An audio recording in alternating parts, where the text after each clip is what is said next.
សូមឲ្យបងប្អូនជើញហូបកាហ្វេពួកខ្ញុំស្រួលហើយសងៃការពីមុនងើបអត់បានទេឈឺចង្កេះឈឺដៃឈឺជើងក្បាលជង្គង់ឬប៉ប៉ាក់ឈឺតែដល់ហូបកាហ្វេនេះវាថាមានខ្លាញ់នៅក្បាលជង្គង់កញ្ចោះធ្វើឲ្យយើងនឹងអត់ឈឺតែក៏ស្រួល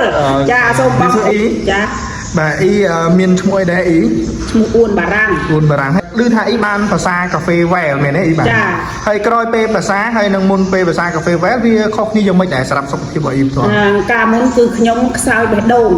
ងភ័យបេះដូងញ័រជិះម៉ូតូខាងក្រោយគឺភ័យគឺខ្លាចអស់ក្តីសង្ឃឹមជិះអត់កើតទេពេលដែលខ្ញុំបានភាសាកាហ្វេនេះធ្វើឲ្យជីវិតខ្ញុំភាសាអត់តែពីកញ្ចប់ធ្វើឲ្យជីវិតខ្ញុំបេះដូងខ្ញុំឥឡូវវាជាបានសះស្បើយខ្ញុំឈប់លេបថ្នាំពេទ្យទាំងអស់ពីមុនខ្ញុំលេបថ្នាំពេទ្យអស់ជិត 100000 លុយបាតចាតែអត់ជាទេតែខ្ញុំកាត់ត្រឡប់មកហូបកាហ្វេរបស់លោកគ្រូធ្វើឲ្យកម្លាំងមានរាប់មាំមួនហើយបេះដូងខ្ញុំក៏ធម្មតាតែឆ្លោះមើលហើយគេថាបេះដូងល្អណាស់ម៉ែគ្រូអូបាទហើយអញ្ចឹងបើយើងនិយាយពីការទទួលទានបើយើងសរុបដល់បច្ចុប្បន្នអស់ប្រហែលថងហើយបាទចាំនិយាយថាអស់តែ2ថងទេអូអស់តែ2ថងទេអូកន្លងមកហូបថ្នាំអស់រាប់ម៉ឺនបាតទេបាទតែដល់ពេលមកបានមកហូបកាហ្វេហ្នឹងរៀងសុខភាពរៀងប្រសើរជាងមុនណាឥឡូវខ្ញុំឈប់ហូបខ្ញុំសាកមើលថាខ្ញុំសុទ្ធឈប់ហូបហើយជំងឺនោះវាកាត់រើឡើងវិញអត់ទេអត់កើតអត់រើឡើងវិញទេសង្ហៃសុបាយចិត្តយ៉ាហើយក៏ថិតអូខេអញ្ចឹង